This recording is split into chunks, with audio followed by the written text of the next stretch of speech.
But आपको भी होती थी वैसे बुलिंग स्कूल के अंदर? आई डोंट थिंक कि हमारे स्कूल में, हमारी क्लास में कोई भी किसी को बुली करता था। We were all so united, हमारी क्लास की वो टीचर से लड़ जाते थे सब। अगर एक ने गलती नहीं की या कुछ ऐसा लग रहा है कि एक से, तो सारी क्लास आई मीन मेरे लिए खड़ी होती थी कि no ma'am, Raghav was not there, Raghav didn't do it. So वही वजह है कि 10th के दोस्त अभी तक मेरे साथ वही दोस्त हैं। वरना बोलते ना घर वाले अभी दोस्त छूट जाएंगे तुम्हारे 10th के बाद, 12th में देखते कौन बनेगा। कॉलेज में देखो तुम्हारे सब दोस्त छूट जाएंगे कॉलेज के बाद जब नौकरी लगेगी।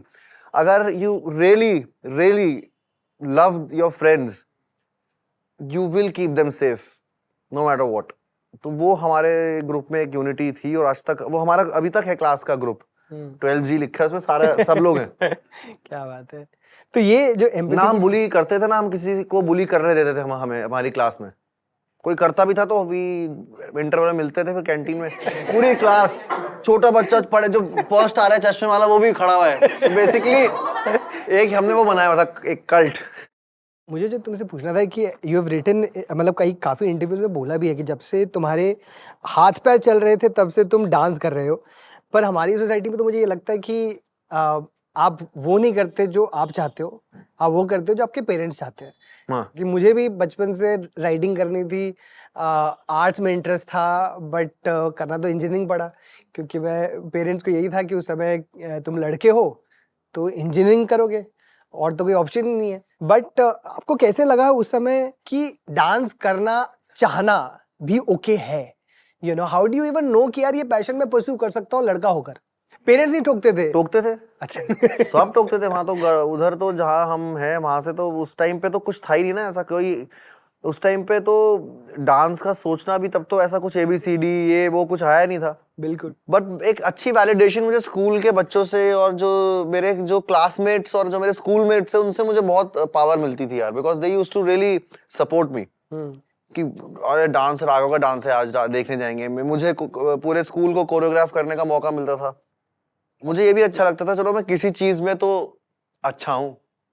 और दूसरी चीज, बहुत इंट्यूटिव आर्ट, बहुत इंट्यूटिव चीज होती है, बहुत इंट्यूटिवली आती है वो चीज। इट इज नॉट, ऐसा नहीं कि उसमें बहुत दिमाग लगता है। दिमाग इज सेकेंडरी। जो बेसिक है आर्ट का वो कोई और ही चैनल है। अब पेंटर पेंट जब करता है उसे पहला stroke, it is intuition. It is not कि वो दिमाग लगेगा अच्छा ये 3rd डिग्री में, वो बाद में लगेगा। That is crafting. Crafting is a different thing. Raghav, you are making it sound so easy कि मुझे पता है कि इतना मुश्किल होता है एक ऐसा डिसीजन लेना कि मुझे भी कितना समय लगा है कि राइटिंग, मैं ना 14 साल की उम्र से राइटिंग कर रहा था। मैंने 14 साल की उम्र से पब्लिश हुआ हूँ मैं न्यूज़पेपर्स में, मैगजीन्स में। मैंने शाहरुख खान को 21 साल की उम्र में इंटरव्यू किया हुआ है। अरे बाप रे। उसके बाद मुझे बोला था कि अच्छा ये तो हॉबी है। 21 साल के थे कि आप? मैं 21 इतना भी बड़ा नहीं हूँ मैं राघव। बट उस समय मुझे फिर भी प्रूव, मतलब ये था कि पेरेंट्स के लिए तो हॉबी है ये करियर नहीं है। तो बाद में जाकर इंजीनियरिंग की। अब मैं कर लूँ कोशिश, अब तो आपका you have gotten your degree, तो उसके बाद मुझे थोड़ा नेगोशिएट करने का मुझे स्पेस मिला। आधे लोग तो बेचारे उसी में फंस जाते हैं, फिर आती है एंग्जाइटी, फिर आती है डिप्रेशन कि मैं करना चाहती हूँ बट मेरे पेरेंट्स अलाउ नहीं कर रहे। At that phase what made you push yourself कि नहीं मैं करूंगा? खुराफात। कोई मना कर दे ना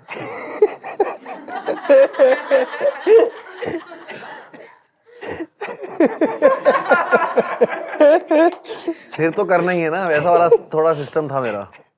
बट आई थिंक यार सबकी, मैं भी बात कर रहा था निखिल भाई से कि इंटरनेट पे, इंस्टाग्राम पे हर रील में सब ज्ञान बांट रहे हैं कि ऐसा हुआ है, उनकी लाइफ में ऐसा हुआ है, ये स्ट्रगल हुआ है, ये हुआ है, ऐसे करके ऐसे होगा तभी तुम वहां पहुंच पाओगे, ऐसे करके ऐसा करोगे।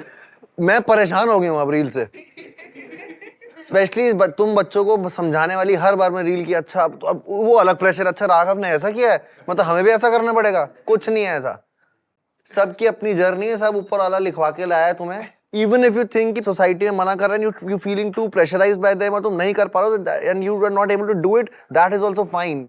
तुम्हारा जो कैरेक्टर है तुमसे अच्छा कोई प्ले नहीं कर सकता। तो राघव जुयाल का कैरेक्टर राघव जुयाल ने प्ले किया था। तब मैं ऐसा था कि मुझे मना करा गया मेरे को, क्योंकि मेरे कुछ चीजें थी कि मुझे इंपॉर्टेंस चाहिए था सोसाइटी में, मुझे इंपॉर्टेंस चाहिए था हर जगह, and I did what I had to do and मैं उसी में अच्छा था, मैं मैथ्स में आर्यभट्ट तो बन नहीं जाता। ये मेंटल हेल्थ तो आधी तो इसने हालत खराब की है इंस्टाग्राम ने। बात तो सही है। इस चक्कर में लोग अपनी जर्नी नहीं कर पा रहे हैं, इमोशनल रिस्क नहीं ले पा रहे हैं, सोशल रिस्क नहीं ले पा रहे हैं। किसी को राघव जुयाल बनने की जरूरत नहीं है, कुछ जरूरत नहीं है। मुझे भी बहुत टाइम तक ये था कि यार मैं इसकी तरह, मेरी बॉडी हो, मेरी आवाज इसकी तरह हो तो मैं अच्छा एक्टर बन पाऊंगा। मुझे बहुत समय लगा, बहुत टाइम लगा। अब तक काम चल रहा है उस पर और चलता रहेगा कि you are unique, you are an individual, you can do अपने वे से। साला हमारा ब्रीदिंग पैटर्न एक नहीं है यार, तो हम कैसे दूसरे का कॉपी कर सकते हैं? देखो बात तो बिल्कुल ही परफेक्ट है, ठीक है ना। ये जो बात कर रहे हो ना तुम Raghav, this is actually self love, वो है ना, वही है, वो है तो वही अल्टीमेटली कि अपने आप को समझना, अपने आप को हैविंग दैट सेल्फ अवेयरनेस कि I am unique, this is my pattern, this is my rhythm, और and I am good as I am. But वो एक्सेप्टेंस, वहां तक पहुंचने में पूरी जिंदगी निकल जाती है लोगों की। बिल्कुल, मेरी तो अभी तक चल रही है। इनफैक्ट अगर मुझे लगता है ये जो सेल्फ लव की जर्नी भी होती है ना, जब तुम पहली बार कुछ बहुत बड़ा रिजेक्शन होता है या पहली बार बहुत बड़ा फेलियर होता है, उसके बाद फिर आप ना एक डिफिकल्टी से गुजरते हो। पहले तो आपको अच्छा नहीं लगता कि मैं, पहले सेल्फ हिट होता है, फिर आता है सेल्फ लव, थोड़ी देर बाद ही आता है, बट सबसे पहले उससे आता है एक धक्का लाइफ का। Anything that you remember that you, कुछ ऐसा फेलियर रिजेक्शन जो तुमने फेस किया, बिकॉज ऑफ विच तुम्हें समझ कर रहे हैं फेलियर, फेल क्लास में मैं फेल हुआ हूँ। तबीयत मेरी बहुत खराब रहती थी बचपन में, तो मुझे रिपीट करनी पड़ी थी क्लास छोटे में। फिर एक बार 9th में मैं फेल हुआ हूँ, और 9th में इसलिए फेल हुआ क्योंकि हम 4-5 लड़कों ने डिसाइड कर लेते यार फेल होते हैं इस बार, कुछ अलग करते हैं। आई स्वेयर, वो इवांशु मेरा दोस्त अभी भी है। एक इवांशु था, एक आलेख निराला था, उसका नाम आलेख निराला था। एक और जुयाल लड़का था हमारे साथ, वो था। एक चमोली लड़का था। ये सब लड़के थे। हमने 5 फेमस 5 बोलते थे हमें। तो हमने किया यार, बहुत हो गया यार, हम 7-8 नहीं था 8 साल से हम लगे पड़े यार पास होने में। मैंने अब क्या करना है यार, फेल होते हैं यार। पूरे साल टेंशन फ्री रहेंगे, कैंटीन में खाएंगे, आएंगे, टीचर बाहर बोले कि बाहर खड़े हो जाएंगे, फेल होते हैं यार। हाँ यार, ये तो कितना प्यारा आइडिया लग रहा है यार। एकदम से रिलैक्स फील हुआ यार निखिल भाई। ऐसा लगा बॉडी से कुछ बोझ हट गया है। 400-500 लड़कों को निर्वाणा प्राप्त हो गया है। तुमने डिसाइड कर लिया कि तुम्हें फेल होना है, इसमें जैसे डिसाइड कर लिया पास होने में तो टेंशन है ना। हाँ, फेल होने में क्या है? नहीं यार, बिल्कुल नहीं। कॉन्सिक्वेंस क्या हुआ उसका फिर? कॉन्सिक्वेंस ये हुआ कि मुझे बहुत ही, एक तो उन दोस्तों से अलग रहने के लिए कह दिया था मम्मी पापा ने, तो सबको अलग अलग स्कूलों में एडमिशन दिलाया। बहुत ही अजीबोगरीब स्कूल में मुझे पापा ने एडमिशन दिला दिया था। उस स्कूल का बहुत बुरा हाल था यार, मतलब वो आधी वो it was more like a gangs of Wasseypur. School नहीं था वो, बहुत क्रेजी स्कूल था वो। वहाँ पर जो हिंदुस्तान के सबसे गुंडागर्दी वाले माहौल के शहर होते थे, वहां से बच्चे पढ़ने आते थे, और मेरे से 5-5, 6-6 साल बड़े 9th-10th में बच्चे, दाढ़ी मूंछ वाले। मैं कह रहा हूँ ये कौन सी क्लास है, और गालियां चल रही हैं। कोई टीचर से बोल रहा है मैं तुमसे प्यार करता हूँ, मोहब्बत करता हूँ, शेयर कर रहा है। मैं घर जाके बोलता था मैं कहाँ आ गया हूँ, ये क्या है, ये क्या स्कूल है? तो ये तुम्हारे पापा क्रिमिनल लॉयर थे ना? मेरे पापा क्रिमिनल लॉयर थे। एक बार मेरी मम्मी स्कूल टीचर थी, तो उनको ऐसा था कि भाई, मेरा छोटा भाई तो उनके स्कूल में पढ़ता था, सेंट जोसेफ्स एकेडमी है, बहुत, it's one of the best schools in the, I think नाम आया शहर में, सेंट जोसेफ्स। एक सेंट जोसेफ्स, एक सेंट जॉर्जेस है मसूरी में।